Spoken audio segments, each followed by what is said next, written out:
Good day, and thank you guys for tuning in for this week's edition of The Hot Seat. I am P. Koffe Brown, founder and CEO of DFG Publishing House, and we're so excited to present to you this anthology project with some fantastic men who've come together to share with you what they believe when it comes to respect in a relationship. You say you love me, but do you respect me? Actually officially has released. So congratulations to each and every author that has participated. And we're going right into the studio to hear from some of our fantastic authors. This is round 2 of our launch series about the publication, emceed by Mr. Charles Dixon of Unique Perspectives Love Talk Radio. So we're ecstatic to hear from our other authors and find out more about how this publication will add value to your love life. And stay tuned, we have a phenomenal announcement at the end of the session. Enjoy.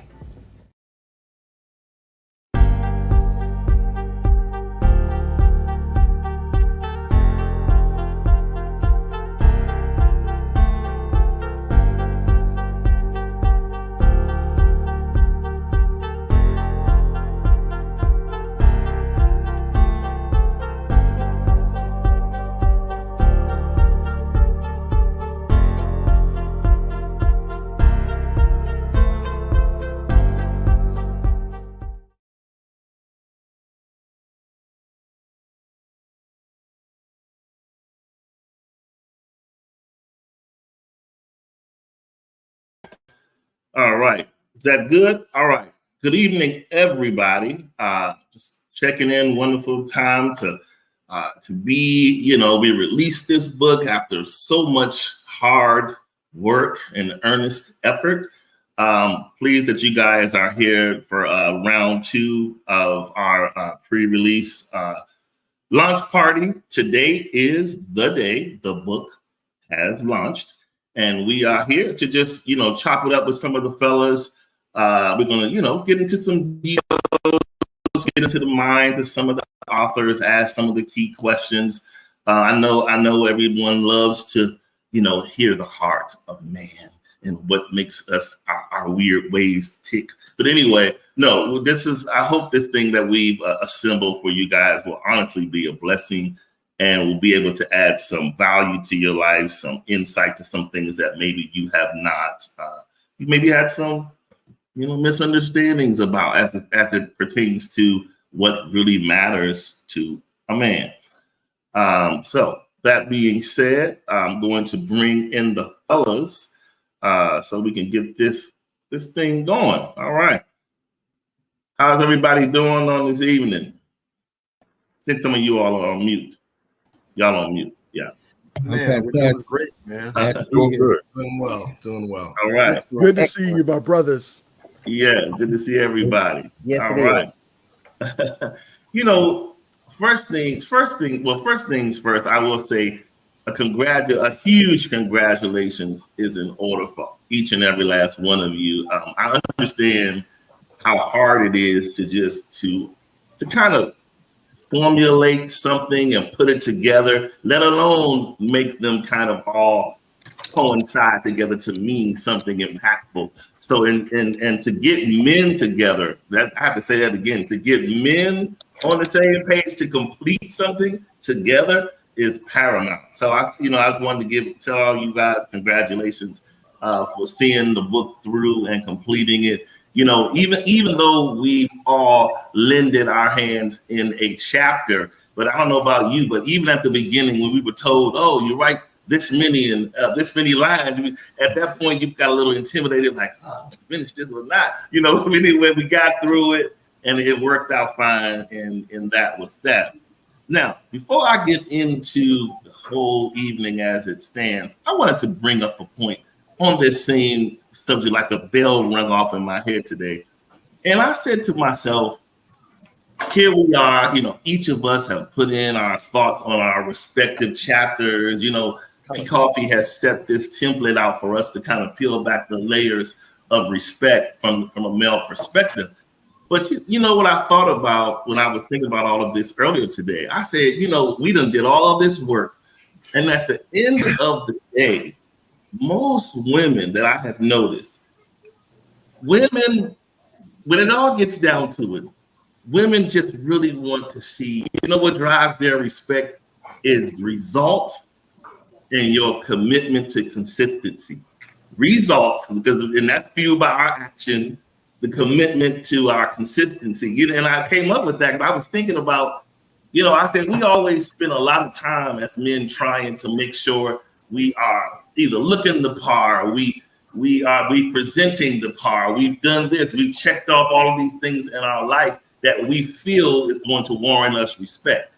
When, if you think about it, look at it this way: murderers, drug dealers, scammers, everybody on the planet is not single. These men have women, right? They have women, and women respect them. But you know what I've learned? It's like even in your respective field of life that you choose to move in, what attracts the women to those various types of men is their commitment to what they do. It's not so much who they are, it's that you're really good at this and you are committed to it, so I can respect that. And I think so a lot of times, once we kind of look at it that way, we kind of simplify ourselves and say, I don't have to put all this act on. It's going to be who I am and be a good person as best I know to be, and just live your life out like that. That's my perspective. All right. So let's hop on into this. I'm going to pick on somebody first because this person, he got a stoic look on his face, but I know he is super excited, and that is my good friend, Pastor John Thompson. How are you, sir? Can you hear us? He seems stuck. Pastor Thompson, can you hear us? Man, I'm doing well. Thank you so much. How are you? Yeah, I hear you fine. It's a little bit of a delay, but yeah, I can hear you. Yeah, for those of you who may not have known, Yes, Pastor John and I met some years ago through a mutual party, and Pastor John he made his famous name coming on to Unique Perspectives, the radio show, and he would always come and give us solid advice to everyone, and we all just kind of would sit around and just kind of glean and listen to his wisdom. So I appreciate you being on, part of this project as well, sir, for sure. All right. Pastor John, you want to introduce yourself and tell us a brief little bit about it? Listen, my sound is kind of going in and out, so. Okay. It is. Oh, okay. Well, I'm John Thompson. Before we get into pastor, I'm a believer in the Lord Jesus Christ. Can you hear me? Mm-hmm. Yeah, we can hear you. Can everybody hear me? Yeah. Yes. Yeah, we can hear you. Okay. Well, like I said, before we get to my role as a pastor, I'm a believer in the Lord Jesus Christ. I'm the husband of one woman for 26 years, the love of my life, Rena. I'm the father of 5 sons, and I have 3 grandchildren. I'm also the pastor of New Covenant Full Gospel Church in Aurora, Illinois. From an educational standpoint, I cut my teeth in ministry over 25 years ago. Got my Master of Arts in ministry as well.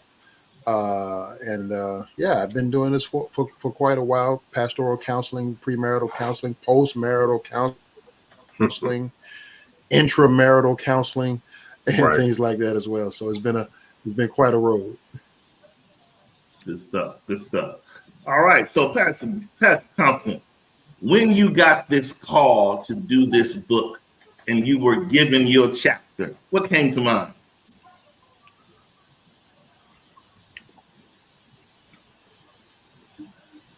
I think he's. The first thing for me that personally came to mind was really the providence of God, because my wife has been on me about writing for some years, and I've been telling her, yeah, I'm thinking about this, I'm thinking about that, I'm thinking about the other thing, but I really hadn't really moved in a particular direction toward actually doing it. And so once you guys gave me the call, yourself and then P. Koffe gave me the call, it was like, okay, now the actual impetus and the vehicle to go ahead and do it is now here. And then when you gave me my chapters, it was like, wow, this is really something, because I actually get to live in the realm of the chapter that I wrote about. Right. So to those of you all, of course, who don't know this, Pastor John's his chapter. Now I have to give you just a little precursor here. He has a chapter And that chapter is Do You Cover Me? But he also has a bonus little treat. I'll let him go into that later. But first, on the topic of do you cover me? I know some of you probably say, okay, what does that mean? It could mean pretty blanketed, but I'll let Pastor Thompson kind of give his perspective on where he was going in that train of thought. Well, yeah, sure. And the idea of do you cover me? It can have a variety of meanings to an individual, but generally speaking, the question that we're asking is, do you protect me?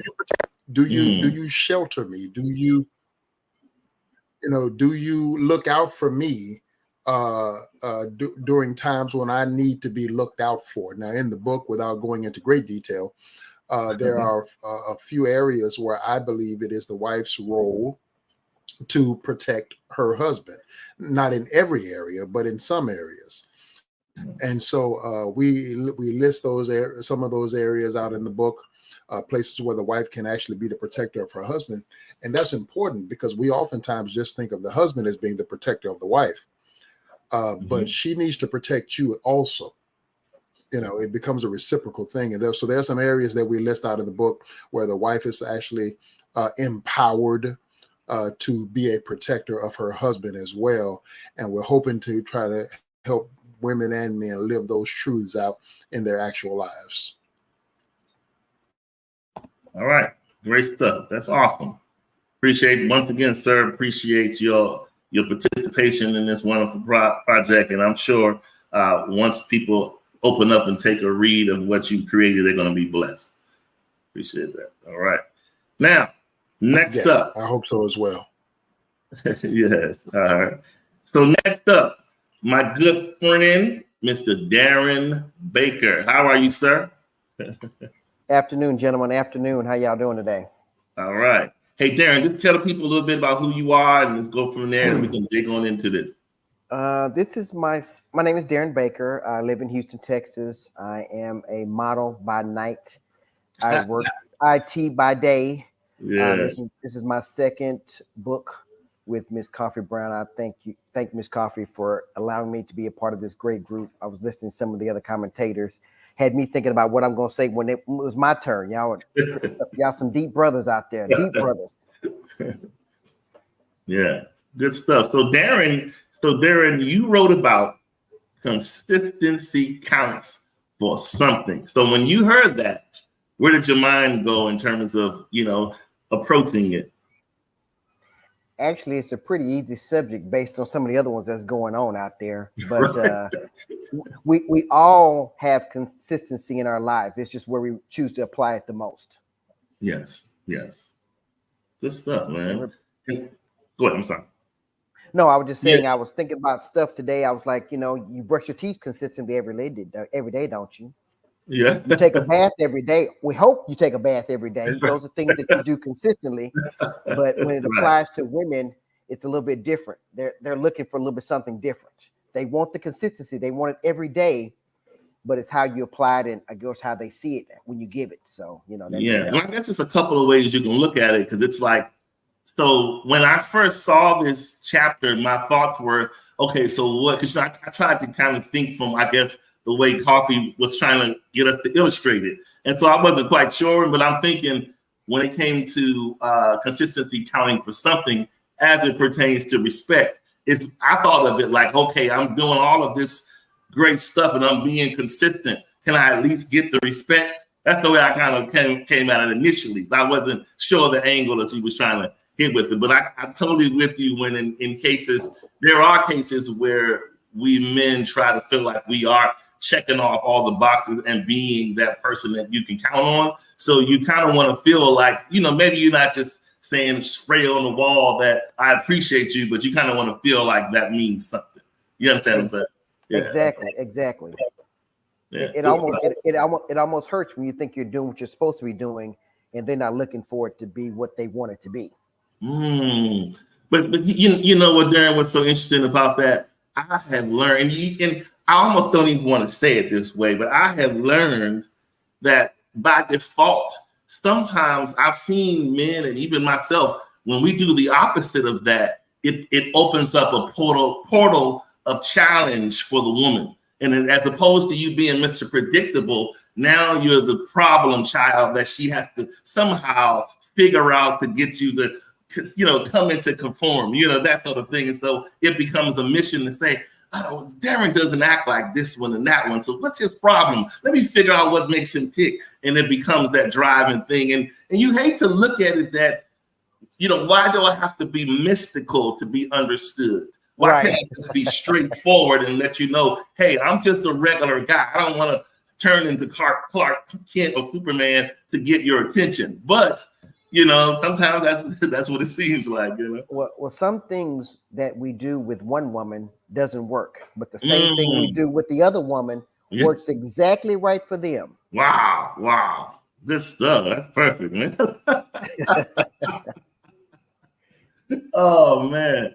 That's good stuff right there. And it's like, I think that right there is a mouthful because, we have to, I guess, treat, how the scripture, for the scholars that are on the panel, the scripture talks about dwell with her according to knowledge. And for those that may not, understand that, what it's pretty much saying is the woman that you've been fortunate enough to have in your life, learn her in a way so that the way that you treat her reflects her desire. You understand? Right. And so, and while you're maintaining your self-dignity at the same time, I think the key is to not lose you while at the same time doing that. A lot of times we'll go above and beyond trying to make sure we're dotting them I's, and before we look at it, none of our people that love us can recognize us anymore. So you know what I'm saying? So, This is a bad analogy, so I'm not going to use the name, but sometimes we want to give them everything. Yeah. But they don't want everything. They only want $10 out of the 100 that we give. Although we're trying to give them $75 and $100. Yeah. They want it, but they don't really need it to be seen, so to speak. I'll say it that way. Yeah, good stuff, man. All right, that's good stuff. All right. So once again, sir, appreciate your input and your work that you created here with us, and glad to have you aboard. So, thank you, man. Appreciate it. All right. Now, next up is probably, he's going to be modest, but let's just say he's our modern day Denzel. And, the man, he's acting, he wears all sorts of hatties. I'm going to let him talk for himself. But Mr. Jason Thibodeau, how are you, sir? Man, I am doing fantastic. Good to be in the same space with you again, brother. Feeling good. Just cut most of my hair off my head there. Like I said, I was furrowed out a minute ago. But hailing all the way from Houston, Texas. For those that don't know me, Jason Thibodeau, by day, insurance underwriter by night, model, actor, dad, etc. Just that's my safe space. You know what I mean? So absolutely. So welcome. Good stuff, man. So you're not new to this, Jason. I think you've been on a couple of publications so far. Yes, sir. This is my fourth project. Yeah. So tell me, when this particular kind of project honed into like a male-only voice, what were your thoughts when it came to your chapter, I Want a Partner, Not a Mother? You're going to get in trouble. I'm going to step back. No. I mean, I normally come with a disclaimer. You know that. You've been on the show. So I will put it out there. This is probably one of the first times working with the company where I did not pick my own chapter. Just surprised me. And I want a partner, not a mother. And it's really something to think about, because a lot of times when you first start dating and everything else, you have that consideration, which I talked about in another book, the first publication that we have. And in that consideration is really interesting, because y'all don't stay together. You don't live together. Yeah. Y'all are in different spaces, and there's only so much input that you're willing to give. However, once you start staying together and you get married, if not careful, like Mr. Baker said, you can start to lose yourself, and your wife can start moving into that mother space, especially when you have kids. And if you have any kind of business or anything else, you know, it can be, you know, it can become a little dangerous there, you know, depending on how she tries to mother if she gets into that space. Yeah. Wow. Quick question. Do you think, and I'm talking from outside the walls of covenant, just looking in, right? I'm listening to you. So in that predicament, I've seen it, and it's probably, you know, I've seen it where people were, as they call it, common law shacking people married. So, you know, I've seen it all kind of ways where that concept of the woman kind of shifting into this position or role of mother. And I've heard, and I remember one time I saw an actual friend going through that. And so when we were kind of talking over like some food one day, and I kind of made a joke as my segue to kind of get into it. And she said, her words were in front of all us at the table, well, when he acts like that, I will treat him like that. She was pretty much saying, if he's not acting like this man and he's not doing these quote unquote responsible things, then he gonna be, that's how a child act. Now, my first thought was, now we got this whole table, your family, your friend, you done chopped his head off right here at the table in front of everybody. And so now if he ain't a man, then he's an infant for sure at this point. So it's just like, you know, in situations like that, it's pretty tough. So I was asking to say, even though I think women may have a reason in their mind for feeling like, look, you acting like a child right now. You're not acting like this man. And I think this is probably a question better suited for the women, but I wonder what makes them pick and choose when to raise up mother as opposed to keeping her back. You know what I'm saying? Well, that's a really good question, because in my chapter, instead of just hitting the subject straight on, what I did, I went back and started talking about the psyche of how we got here in the first place. Wow. Okay. And when I say I went back, I went all the way back to like slave times. Wow. To where you can start understanding how both the men and the women started responding to certain situations and how we got to this point. Now, in terms of your friend that you saw, period, point blank, that lady was very disrespectful. Should have never done that to that young man. And really and truly, if he kept his mouth shut, then that was a blessing to her. Because if it wasn't said in a joking way, and I'm assuming the way that you said it, that wasn't said in a joking way, you got to be really careful about emasculating some men, because you never really know how they were raised. And if they had a mother that emasculated them on a regular basis, this might become their coming out party, if you know what I mean. Absolutely. You just sit here and disrespected them, and now all of a sudden, he may not disrespect mom, but he might get you. You know what I mean? And if you're doing that in front of a lot of family and friends, you know, again, outside of a joking manner. Now, if y'all joke like that, because me and my wife, we joke like that, and we'll cut each other up to the point to where people think we need a reality TV show. You know what I mean? But it's all in jokes. It's all in jokes and all in love.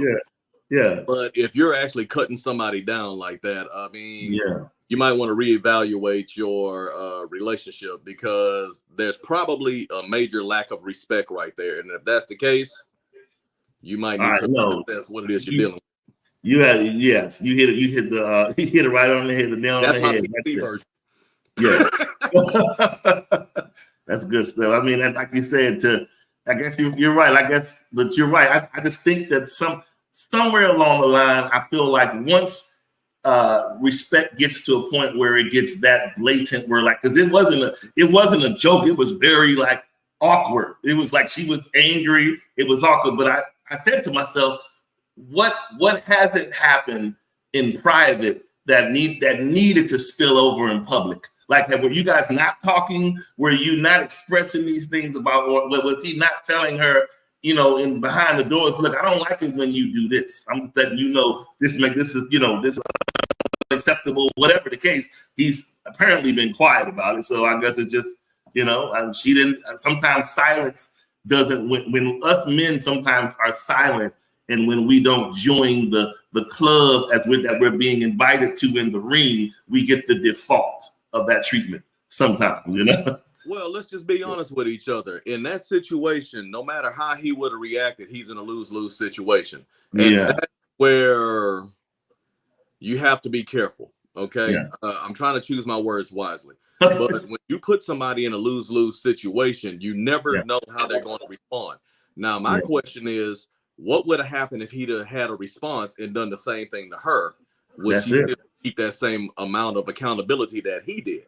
Now, if Yeah. he got quiet at first and she shot at him again or said something derogatory again, and he Yeah. said something derogatory back and she completely lost her cool, then, Yeah. you know, yeah, That's it. that's all I'm gonna say. I mean, without saying it, like I said, I have a tendency to curse sometimes. I'm Yeah, trying to, that's right. because you know what I'm saying. But you know, it's just one of those things. It's a dangerous place to play, and you Yeah. should really have respect for each other. And again, this is outside of a playing mode, because Yeah. it sounded like she really took a dig at this guy, For and sure. probably has done it several times before. For sure. Yeah, you just don't start something like that on one night. Right. You're right. All right. Well, appreciate, man. Thanks for your participation in this wonderful project, and we appreciate you being on board. The show. Cool. All right. All right. Next up, Mr. David Jackson. How are you, sir? I am well. I am well, and hopefully it's the same for you and yours. Likewise, for sure. Appreciate it. So All I right. guess for You can me, get on too by a little about yourself. Go ahead on. yeah. So for me, it kind of breaks down into three parts: Okay. family, husband, father, grandfather. Then I've got the professional space where I am a director at I do learning and development for a federally qualified health center. We're in 21 different locations, and there I'm responsible for all organizational wide learning that goes on at that organization. Nice. And then we step into the ministry in the community. So, right. Oh, wait up. You know, I robbed myself. I just launched my business. So Elevated Solutions just launched, and we've got our website out, and we're doing stuff. We're doing consulting. We're doing media facilitation, all kinds of stuff. We'll talk about that later, another day. And then when we get to the community, active in church, active in supporting the community and various other nonprofits. I sit on a couple boards. I just really strive to, you know, for me, there's a scripture that says, to whom much is given, much is required. Yeah. And that's really how I try to show up and give back what I've been blessed with. Nice, nice. All right, sir. You were given quite the anomaly of a chapter: trust versus respect. All right, go on, speak on it a little bit. Well, you know, when I got that topic, I was like, really? Yeah. We don't give the new guy the meat and potatoes? I got to argue the premise of trust versus, you know, and as I began to think about it, and I began to pray about it, I really began to understand that there's this dance between trust and respect. Absolutely. And it's always shifting and moving and changing. And wherever we find ourselves, it impacts how we experience the relationship. Yeah. And for men, we place more value on one side of the equation than the other side sometimes. Yes, for sure. And then for women, it can be just that. So we almost get this teeter-totter effect. And we're trying to balance. And so we talk about that in the book, about that dance and that interplay. And we begin to start asking questions about the reality is, if you don't respect me, if you don't respect me, can you really say you trust me? Wow. Can you really truly say you trust me? And if we got trust issues, can you really say there's respect there? And there's this dynamic between the two, that interplay where needed. And we explore that in my chapter, that just dance between trust and respect. And we're truly trying to get people to understand that if the relationship is going to be fruitful, if the relationship is going to be nurturing, we really got to stop and do that introspective. Are we showing up in a way that generates trust, which helps builds respect? Or are we tearing down respect, which tears down trust, which then begins to tear the whole relationship down? So how are we showing up? And so in my chapter, we try to provide you with some background. we try to give you some tools to help you check. Take your temperature. Where are you today? What are you doing right now? And then how do you continue to, not only once you check your temperature, how do you come up with a plan to continue to move you forward? Absolutely. And what's so key about what you said is, I mean, if it were me and I was looking at the two of them, I know us men, a lot of us get stuck at respect. Before we can get over to trust, we get stuck at respect. But trust is a good launching pad. Because I feel like if we can establish the trust, the more I can have you to trust me, I feel that respect is just over the hill. You know, the respect part is right there. And if you're trusting me, then you're going to feel like, well, he seems like he's holding to who he says he is. So I'm going to hang right here and I'm going to give him that respect I know he's due. But if we try to go in reverse and say, well, listen, you did not tell my man, look right here in the Bible. It says the man, when you start off like that. Authority. If you start off like that without being proven. See, the thing is, what women aren't saying to us, that unspoken word is, yeah, I hear all that you're saying, but I need you to be proven because I've already been there, done that. This one told me this. This one said he promised me this. This happened. This collapsed.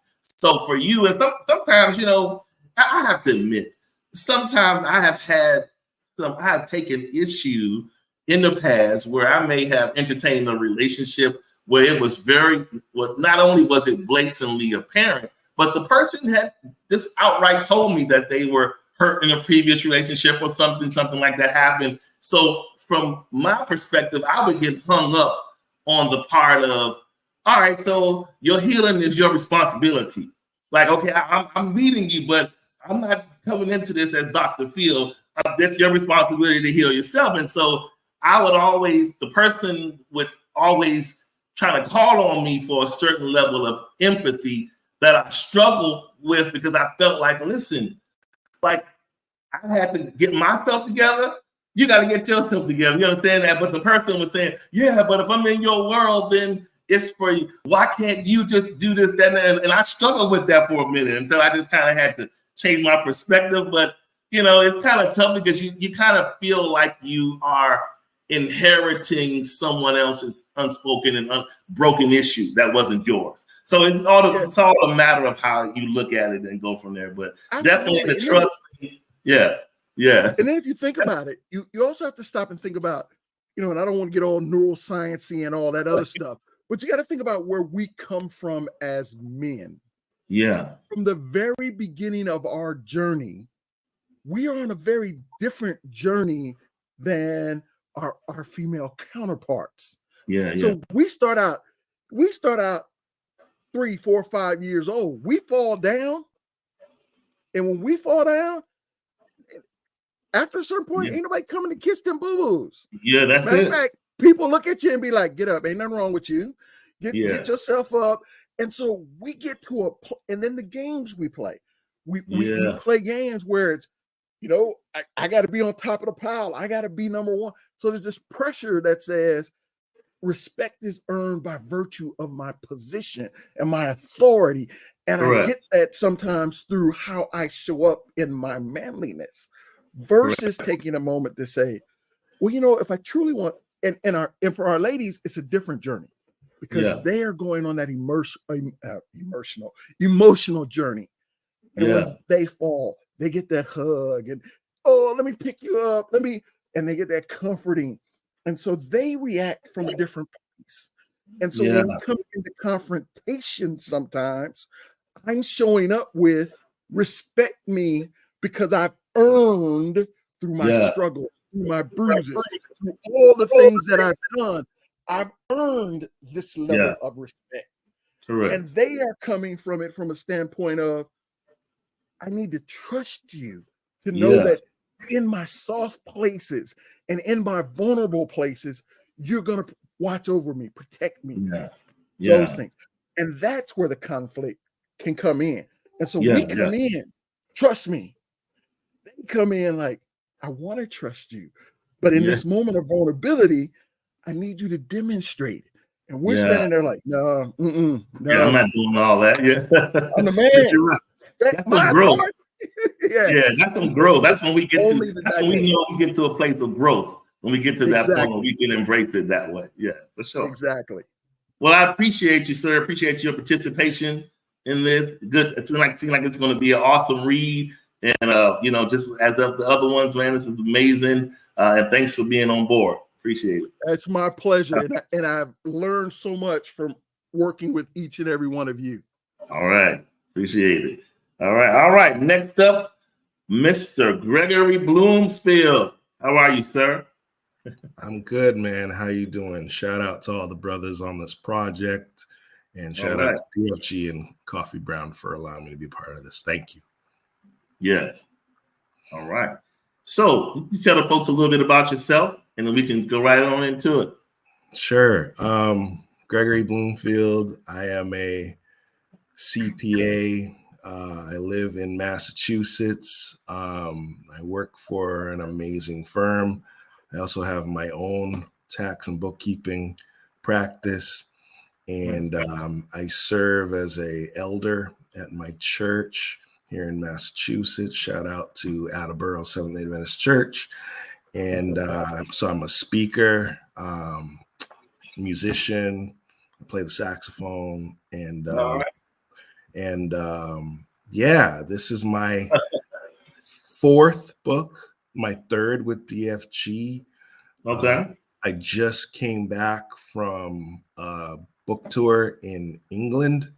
Nice. For one of my previous books with DFG, the 522 Man, and I'm excited about this project and the opportunity to work with the brothers here. So nice. And I'm a father of two wonderful kids. Shout out to my boy and girl, Thaddeus and Isabel. So yes. And so we're going to jump right on into it. Your chapter is Focus on Me. Really quick, before you go, I just wanted to tell you guys, if you guys can see all of these guys here put in some hard work.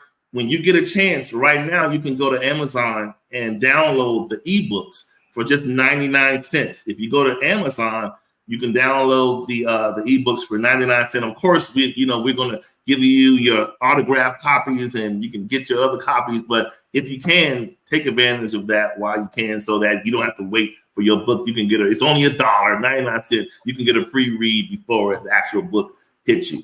All right, now back to you, Mr. Bloomfield. Let's get on into Focus on Me. What were your thoughts when you started with this? Well, that's a good question. When I first was assigned the chapter, honestly, the song Focus on Me by her came in my mind. And because I have a music mind, so it's like, okay, what if we flip it and have a man sing it? Oh. For those of you who know the song, it's basically her singing, why can't you focus on me? You're doing all this stuff, and it makes it seem like I'm not important. Well, men feel that way sometimes too. And the way that we feel that way is through affirmation. We're not affirmed. Many men, because I'm actually a leader in my church in men's ministries, and many men have said to me that they feel that they're measured by how they perform versus who they are. And it's like, if you don't pay the bills, if you're not, at 100%, there's no margin of error in anything. Now, I'm not saying men should slack. I'm not saying men should be lazy. We need to provide, preside, and protect our families. But, we have feelings too, and we want to be loved for who we are, not what we can do or how many zeros are in our bank accounts. Wow. So to the title of the book, do you love me or do you respect me? Respect is the currency for men. And how do you do that is through affirmation. And that's it's not enough to just say that you love me, but the words that you say to that man in your life will be the fuel, as they say in England, the petrol, for him to keep doing what he's doing and to motivate him to be the man that you want him to be. And I think a lot of times, a lot of women kill the very thing that they want with their mouth. Wow. Wow. Can I keep it real? Yeah, keep it real. Go ahead. A lot of women, I'm going to say something that may sound controversial. It's not that you talk too much. You say things that kill the very thing that you want. If you want to destroy a man and make that man feel no motivation to come home, no motivation to work hard, and start becoming selfish and internal, check what you say to him. The Bible even says in Ephesians 4, I don't feel like preaching, but let me just dip in there a little bit. Hey, Linwood, you know where I'm going. Ephesians 4 says, do not foul or abusive language. Don't use a foul or abusive language, but let everything you say be good and helpful, so the words will be an encouragement to those that hear them. Now, if they're talking about that in the body of Christ, certainly they must be talking about that in your relationship, in your marriage. Absolutely. Ladies, it matters what you say and how you say it. That doesn't mean coddle them. It doesn't mean put up with nonsense. But there's a way to say things to a man, and every man's different. But there's a way to say things to your man that will make him listen if he truly loves you. But if you want to kill your relationship, and I know what I'm talking about, you want to kill your relationship and make that man run, talk to him crazy. So when we talking about focus on me, my chapter is dealing with how to affirm that man. Awesome. You know? So that's what my chapter is. So you're right. So it's basically you get two shots with a man. You're either building him or killing him. One of the two. Yeah. You know, which also your chapter begs some of the things you were saying takes it back to just the importance of when that man makes the right choice for his partner. Because I often say men become the sum total of the woman in their ear. And so that means that person that you grant that type of access to, she has a heavy influence in you. And men, if we're honest, we have a way of, you know, once you allow a person daily, they're feeding you daily, giving you suggestions. So in your mind, you'll be a fool to not necessarily listen to some of the positive things that come from your woman. I'm not saying you gotta listen to everything, but some of the things she's saying, if she's truly for you, she's meaning well to help you. So in most cases, if you have that wrong person in position, you turn out some kind of way. So that's why it's important who you allow to be positioned at your right. You understand? Yeah. You want to be a helpmeet, not a hindrance. For sure. Oh yeah, good stuff. That's really important. So that's basically what my chapter is about. And once again, thank you for allowing me to contribute and add value to the book. Yeah. Thank you. I thought you was going to sing the man version, but that's maybe another time. That's all right. No, I'll let you know when my album drops. Yeah, okay. That's we'll release it in a Mexican restaurant, right, Linwood? All right. Oh man, inside joke. All right. So it's all cool, man. We appreciate you for your participation, and once again, welcome aboard the team, and look forward to continue to work with you in the future. Thank you. All right. Next up, Mr. Nelson Green. How are you, sir? Good evening, gentlemen. Good evening. I am super excited. I am honored to be a part of this project. It really is a godsend, because one of the things, my goal and my dream has always been, as I segue from my current career, I was going to focus 100% on writing. And so this opportunity that was brought to me by Koffe was, again, I just looked up in the sky and said thank you, because I was truly excited and blessed. A little bit about myself. I am a father, a grandfather, an educator. This is year 39. I am also an entrepreneur and a mentor. And so I stay pretty busy. But again, this project has me super excited. And you know, the sky is the limit, as they say. Absolutely. And so, hey, you know, I'm about to get you into a little bit of trouble, Nelson. Now, Absolutely. Nelson's chapter is going to shift the conversation. Nelson's chapter is the battle in the bedroom. Oh my! Yeah. Now, Nelson, I don't know. I'm curious to hear how you made the correlation, the battle in the bedroom, and the respect factor. So let me give you just a little more background about myself. I'm the only boy with 6 sisters. Oh, wow. Okay. And my dad had one rule: no matter what they do, I could not touch them. Wow. And I had one sister that really used to push the envelope. Now, that being said, growing up in that type of environment, I've listened to a whole lot of conversations amongst females about men. Okay. Also, working in a female-dominated industry as an educator, I hear a whole lot of conversations from females about men and whatnot.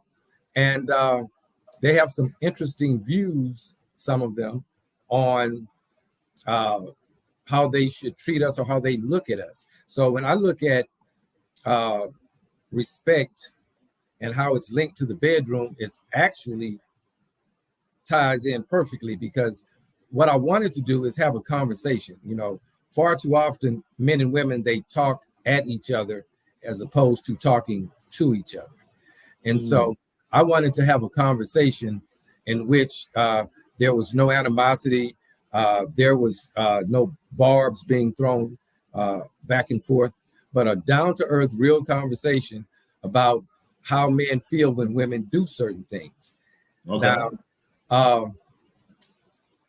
females, at some point in time in their life, be it being taught to them or them coming to this realization innately, is that their sensuality and their sexuality has power. And it has power over men. Absolutely. And what I talk about in my chapter is how when that power, if you will, is used in a manner to either manipulate a man or to hurt a man, it not only works to destroy the relationship, but it makes him call into question, how do you actually view him? How do you actually respect him? Because I think most men would agree, if you truly respect him, there are certain things that you won't do. There are certain things that you won't say because of the respect that you have for that man. And so when it comes to sex, a lot of times women, sometimes consciously and sometimes unconsciously, do things that will make a man question whether, you know, what it is that you're really trying to do. Be that whether you are withholding sex or whether or not you're having what I like to call situational sex. And what I call situational sex is, okay, there's something that you want him to do. There's something, you know, that you want, a way that you want him to think, or there's something that you want materially or whatever. And so you use sex to get him to do what it is that you want him to do. And believe it or not, when we see that, and we see it, again, it makes us call into question, how do you view me? Do you view me as this weak individual who can be manipulated with sex? And so it's a conversation that needs to be had. And like I say, I approach it in such a way to where it's in a loving, empathetic, if you will, tone, but still being very direct in the points that I'm trying to make. That's good stuff. I mean, man, that's a tedious chapter to peel the layers, right there. Very tedious. But you know, you brought up some good points. That, you know, if I were to be a fly on the wall and there was like a whole auditorium filled with women, I would always say, when it comes to that room experience, keep it as singular between you and that person as possible. I'm gonna tell you why I say that. Sometimes women will say things that they think is just common conversational verbiage, but when it hits our ear, it sounds totally different. I'll give you an example. You may tell your wife, "Yeah, baby, I like when you do X, Y, Z," and you know what she'll say in return? "Y'all men love that." And we like, "Y'all men love that." I'm talking to you and me. You know, so when you say that, that takes the man's mind into your history. See, he's trying to stay singular between you and him, and that keeps the intimacy where it is. But when you give him that slight distraction in the moment, he's like, "Oh, like, wait a minute, now y'all men and this, now you're making this seem like this is a rehearsal, but my turn." You get my drift? So it gets a little mental. So that's why, when it comes to that kind of stuff, you got to be really in tune with one another and make sure that you're being careful in that exchange. You know what I'm saying? Because it can throw things left real quick. Because as someone stated earlier, men have feelings too. I think sometimes women feel like you can say whatever to us, and because we're men, we're supposed to be tough and be able to take it.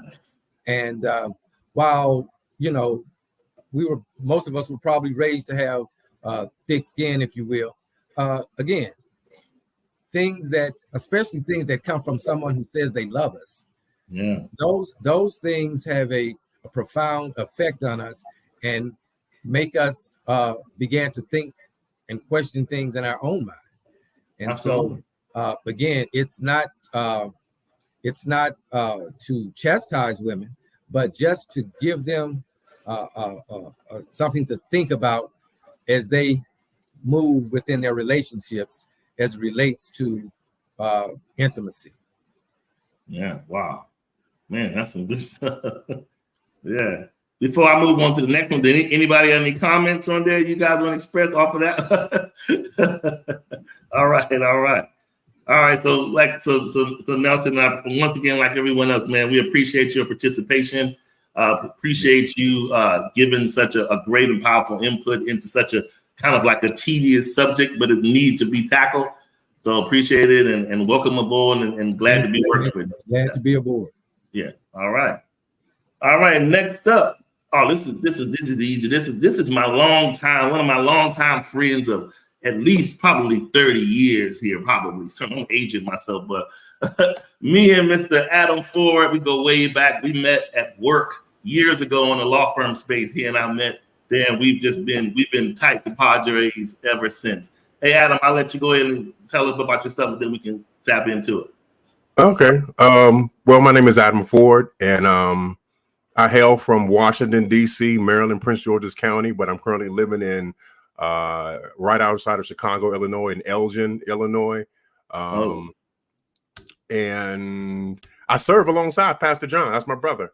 In the covenant. So me and him in the same place, doing the same thing. And it's just interesting how God will just take your life and just turn it all the way around to connect you with somebody who you did not even know before. And so I'm just grateful for that opportunity to be able to serve with him. And I'm just appreciative of just the opportunity to be able to write. I would have never thought that I would be here writing, even though people have told me throughout the years that I should. I've been very reluctant and contrary to that. But thankfully, I have people in my life that provoke me and push me to do the things that I should do. Okay. Right. All right, Mr. Ford. So your topic was undermining. This is interesting. Yeah. And you know what? I'm going to say this before I jump into this. And I was saying this to Charles earlier along in the process. Everybody else got a sentence with their topic. Everybody else got words. Everybody got paragraphs with their topic. Right. I got one word. One word. Thank you, P. Koffe. No. One word to work with. One word to work with. So let's jump into this, man. Okay. Undermining. And even while I was sitting here just kind of thinking about what to say and what not to say, because I don't want to spoil the chapter too much. Yeah. One of the things that occurs to me, if you just look at the word from just from a basic perspective, you have two words. You have under and you have mining. Under meaning to go below the surface of, and then mining, meaning to dig out. And so basically what you have here is an action that where you are literally circumventing the relationship that you're in. And I didn't want to make this chapter completely focused on women, but I needed it to be applicable to everybody, because I believe that everybody on some level at some point in time has operated in an undermining fashion. And we have to understand that undermining, it literally diminishes and erodes the fabric and the material of the relationship that you're in. If you're not careful, you'll find yourself doing things, saying things that will take your relationship down. And it's important that we are aware of our own behavior. It's interesting because if we're not careful, we'll end up repeating the same mistakes that our own parents made. We saw them in their relationships, our moms and our dads, in terms of what they did. If our dad was in the home, if our mom was in the home, you know, those things that were modeled before us showed us how we ought to act in a relationship, whether it was good or whether it was bad. That was our template and that was our model. And unfortunately, for some of us, we got the model, as if you will, of undermining, doing those things that will cause your partner to be diminished in their effectiveness and their power in the relationship. And unfortunately, again, we're doing these things and we're taking our partners down, trying to supplant them, trying to literally to replace them. It was interesting because in my research in this particular word, one of the things that the U.S. government does whenever it wants to come into a particular region or particular territory, what it does is it undermines the particular present regime by causing the government to be destabilized in its operation so that it can no longer function to its peak efficiency that it should. Unfortunately, again, we are in relationship with people that undermine each and every one of us, whether it's undermining our authority. And I think we have a tendency to think that's always what it is about, that you're undermining my authority. You're not respecting me as the man or whatever like that, you know, but there are other things that are undermined. Communication can be undermined, whereas you're not talking to one another. You're not sharing with one another. You're not listening to one another, because we don't listen. We like to talk all the time. Okay. You know, most of the time, you know, in terms of who we're dealing with. I'm not pointing no fingers. I'm just saying, you know, I'm just saying. Okay. Anyway. But yeah, I think it's important that we take this seriously, because I think if we want to prepare the next generation of young men and young women to have fruitful relationships, that they are aware that they can act in an undermining way. And here's the thing about it too. Often, and this is something that I addressed in the chapter, often when we do undermining things, we're not even aware of it. We're undermining our relationship unconsciously. And again, if you're not aware of that type of behavior and somebody brings it out to you and says, hey, why are you doing this particular thing or acting in this particular way? Take it seriously and do some self-evaluation and find out, okay, what is this in me that's causing my relationship to literally implode? That's some good stuff. Why did I know this would turn into Bible study? But anyway, nonetheless, I didn't quote the Bible verse. Where's the Bible at? You know, no, I was kidding. No.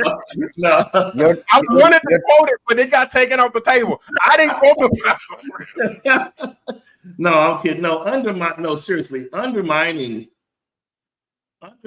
is that whole part where, to me, I look at undermining as something that erodes at respect.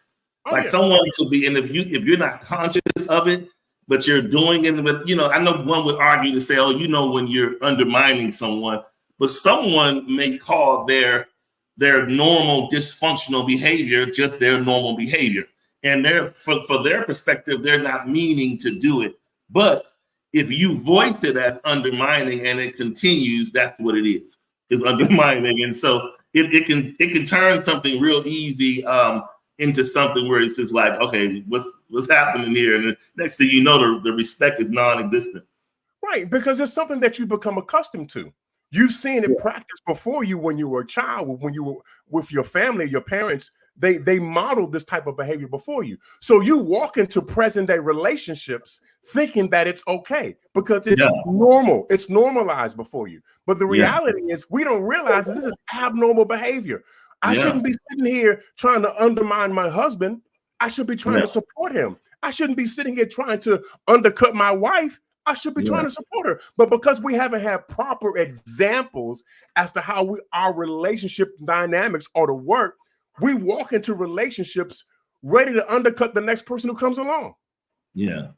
And to be honest, it's so to me, the undergirding of undermining is envy. A lot of times you're looking to undermine someone. It's like I'm envious because my goal is to expose, to kill your credibility. So if I can undermine you, but you're only doing that, no one has pleasure in undermining someone unless there's a seed of envy and jealousy somewhere in there that you're trying to usurp this person, show them up, let someone else feel as though even though this person is my husband or partner, they're not capable. So once you prove a man to be not capable in whomever's eyes you're looking to do that, then what's the point of him being there? You know, check this out. So if you're doing that to your man, to your husband, you want to undermine their confidence. Yeah. What you really want to do is replace them, and you want to be them. Wow. And I'll leave it right there. Yeah. Wow. Hey, anybody can chime in if you want to chime in on that one, you can. Yeah, listen. Don't nobody want to jump in there on these hot topics like that. Yes, I do. No, ain't nobody trying to do that. Yeah. I will definitely poke the bear. No, I ain't about to say no Bible verses. I'm just gonna just say what we all see and everything else. I mean, correct, right? Yeah. But no, I'm just kidding about poking the bear for the most part. One of the things I wanted to say, and I was listening to all of your brothers, man, good job. I really like what y'all were saying. And I know from the standpoint of the book, we were talking to and respecting men. But what I would say is be careful how you talk to these little boys and these young men as well, because you're sitting here saying, using Mr. Dixon's example, when that man shows up, then I'll show him respect. Yeah. I guarantee you that man has heard that before. And I guarantee you that lady has heard someone else say that comment before. Wow. So be really careful, not just how you treat your husband or your man, spouse or whatever you want to call it, but also these young men, because it starts there. Yeah. It definitely starts there, right? Yeah. And if you don't respect that young man, then what happens when he doesn't grow up to actually walk into that light that you expect him to walk into? Yeah. Keep in mind, we're all raising these young men to be husbands, or should be. Yeah. But if you raising him, or if you're loving on your sons and you raising your daughters, and all of a sudden now your daughter done went off to college and stuff, you can't get your son out the house. Wow. You see what I'm saying? So that respect starts when they're little. Now, I'm not saying man in the house, so if you're a single mother, I'm not saying that your son is the man of the house. What I'm saying is raise him to be the actual guy that you would want. Yeah. Because it has a rippling effect, what you expose them to. The youngsters, what they're exposed to, because they're going to grow up thinking that's the mantra. That's what played out before them when they were young. So they feel it's acceptable when they get of age. So I didn't think about that, but you're right. There's a whole rippling effect to that. And based upon what you say as well to those young boys, I think that's a very astute point, Jason. Is that it can alter the way these young cats that are coming up and how they view women.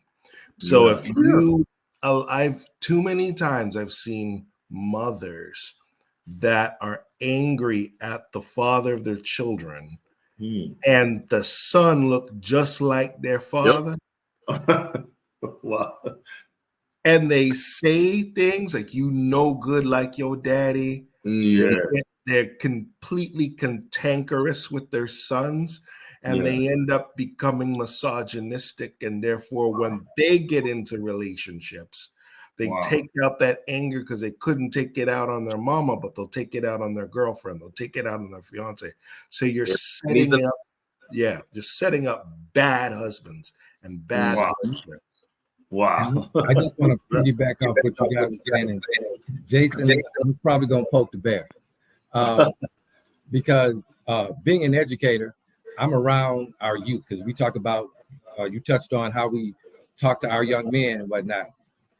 Ladies, you also need to be having a conversation with your daughters on how they interact with our young men.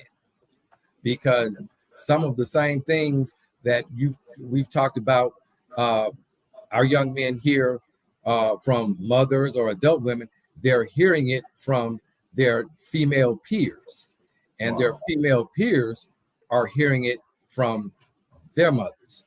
And so I would just say to women, be mindful of how you tell your girls to conduct themselves with young men, because as they grow into adult women, they will take on a lot of those thoughts and characteristics with them.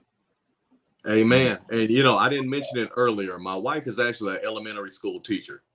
She's been teaching for years. She used to work for CPS, Child Protective Services. They may call it different in your respective city or state.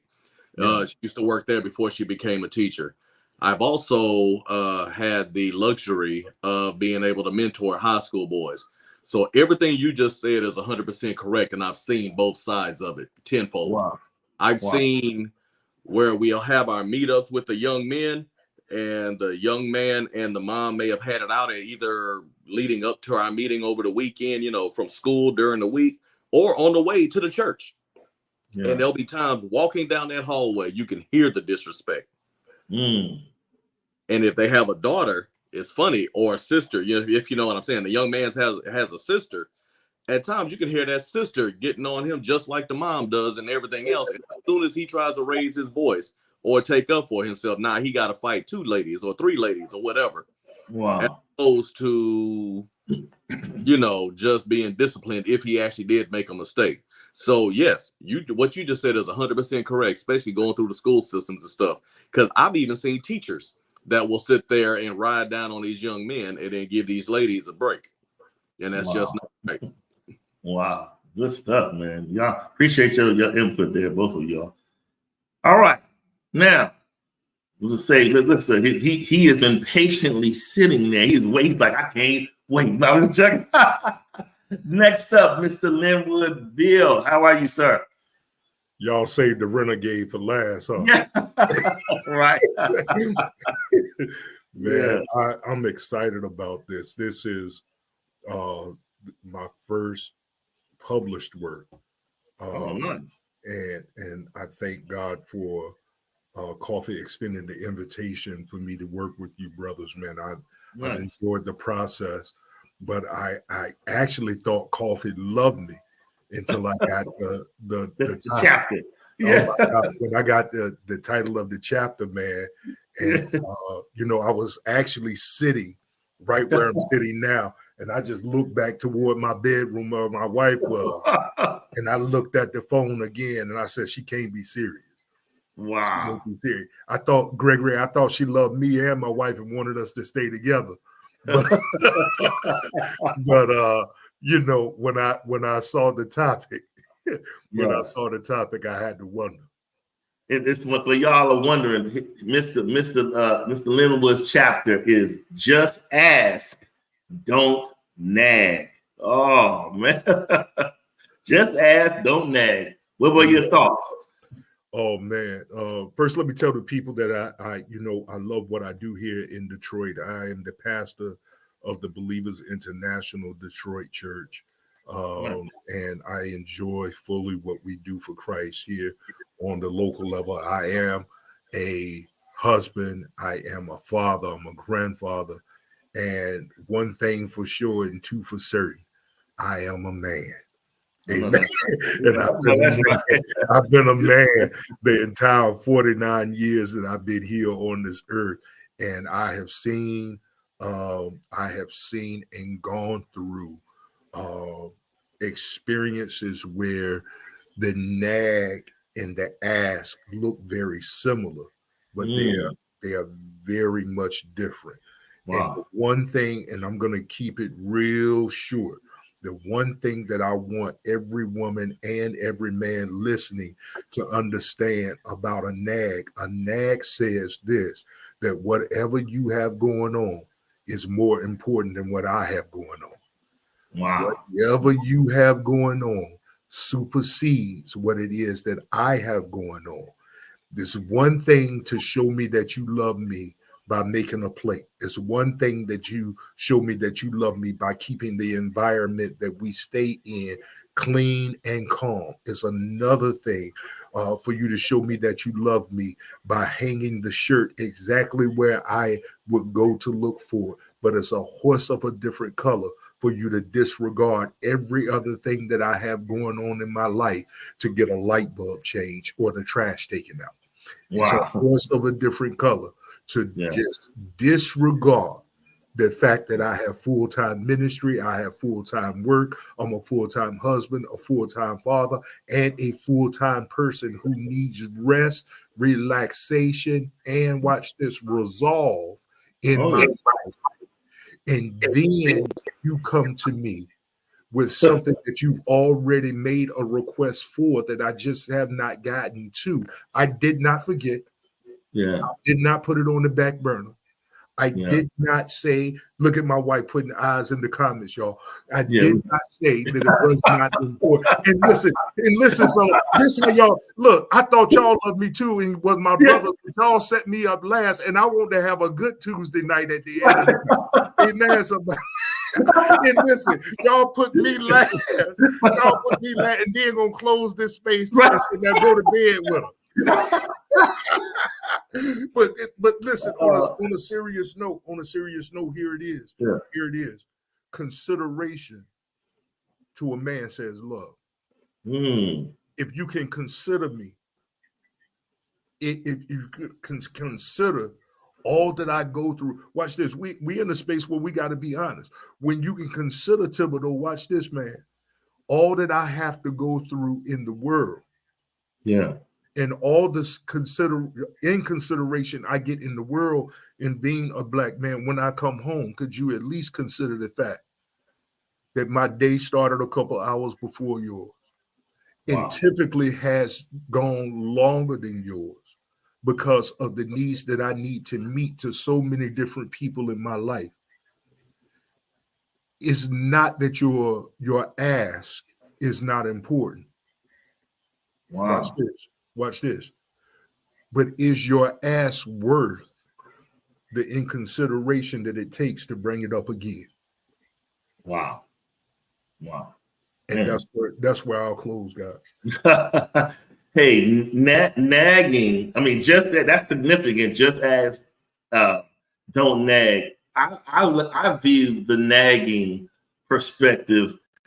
It's like it's kind of like that ground zero of peekaboo of the trust or not trust. Because if the person is nagging you, then that's saying, well, I'm not sure I trust him to follow through on what he said, which is trust. And so that's where it can get a slippery slope. And so, now I certainly want you to have a good night's sleep, so I'm not talking about your house.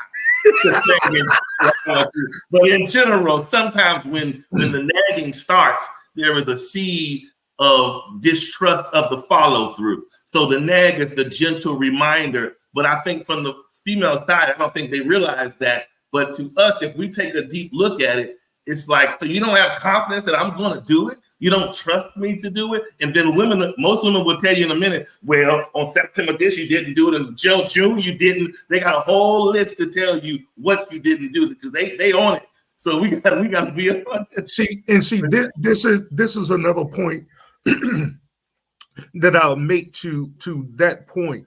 Even as my brother who was talking about the manipulation that happens in the bedroom, Most women don't understand that also can be a nag. Wow.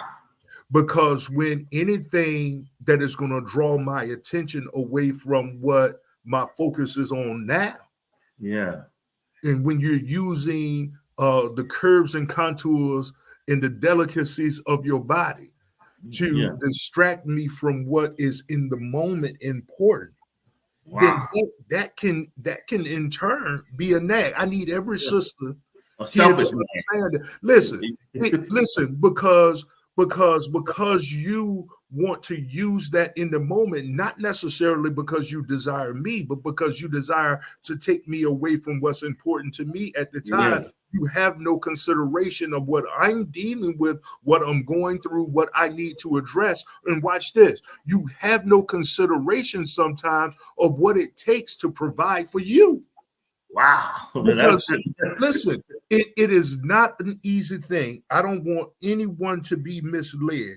It is not an easy thing for a husband or a father to provide for his family in these days and times.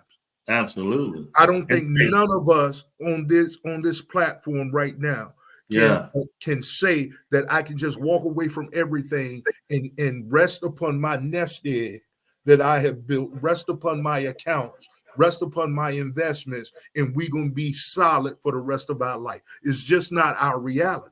Wow. So there are times where I'm laser focused on, watch this, providing, and your focus is on my performance. Oh, yeah, that's it. That's good. And am I to, watch this, am I to perform in providing in that moment, or am I to provide as a porn star? Oh, you take your pick. Wow. And then don't complain about the performance of my providing after my 30 minutes of performing like a porn star is over. Wow. That's another book right there, Mr. Linwood. That's a whole nother book. And for those of y'all watching, this is why they left me for last, because they I already knew. They already knew. They already knew. So it's while we perform and we have all this purpose on our lives and these calls on our lives and this anointing and all this service that we do into the communities, we still have to go home and deal with life at home. Yeah, right. Absolutely. And in dealing with life at home, watch this. In a woman's mind, her man is a provider of all things. Yeah, and we have to keep that in perspective. Yes. Awesome, man. And unfortunately, sir, we are us men, we are graded by our performance across the board in all areas. And it's the reason women disseminate between the good man and the bad man. You know, women that say, "Oh, girl, she got her a good husband." And I always say, "Well, what is a good husband?" Because he's a man, because he performs the way you expect him to. So that's what I mean. It's like we're graded by how we deliver. And so sometimes that can be stressful and tough. It puts a lot of stress on men to divvy from what is normal to him. And like you just said, you have all these things, and then as a man, you want to relax and have your space. So when you are in performance mode all the time, that when we think performance, we think judgment on the side. While we're performing, we're being judged. Are you doing well or not? Are you delivering or not? And so that's tough to sleep on at night when you feel like when you may have had a great day at work, but you suck as a spouse or a partner. So that's tough to kind of, Amen. And now y'all brothers got me praying Jesus be a comforter or a blanket tonight, because it's gonna be cold in there. It's gonna be real cold in there, man. You're like, okay, I'm nagging your heart. I'm nagging your heart. She goes say, I'm not bringing no water to the pulpit. But no, anyway. No, but hey, sir, we appreciate you. I really, really enjoyed your input. And officially nice. I want to also say before we part from here, just some of you all, is my first time working with you. Like, like Pastor John, Adam, Darren, and Jason. I've worked with these guys in some form, fashion, or another. But you guys that I meet for the first time, I'm elated and want you to know that I'm glad to be a part. It's always great to see men collab and on a positive note, because there's so much of it seen as us at each other's throats in the street. We shooting each other down. So whenever you can see men positive in all respective places as husbands, family men, and just living out their truth, that's to be applauded. So I appreciate all of you all. And I will say, guys, when this ends, remain for a second before you guys close off. Just want you to know. But everyone else, we want you to know we appreciate you guys for tuning in tonight. Remember, you can copy your 99-cent ebook right now on Amazon or wherever books are sold online. You can catch them there. And also, technically it is launch time. It is live. And so those of you that have placed your orders and continue to place your orders, we will take the time to give you a special autograph and deliver that to you. And I'm sure there are others who may not be familiar with us. You'll just order the books, all right. Still, we bless you anyhow. We just how you support us. Each of these men put in some hard work, and we had to meet deadlines. And it wasn't just can y'all write a book, and there was no accountability. There was accountability every step of the way. We had deadlines, meetings, this and that. Oh, kickbacks. Can you take this back and change this? All those little things is that sometimes I think when we have to give Koffe her kudos, is sometimes it's not the most easiest thing sometimes to men to get lashes. It ain't good for us to get whipped. We get whipped. We're like, hey, now wait, we're gonna push back. But we appreciate the congenial company of all of us and how we all got along and got through this to the end. It's always a good thing to see completion.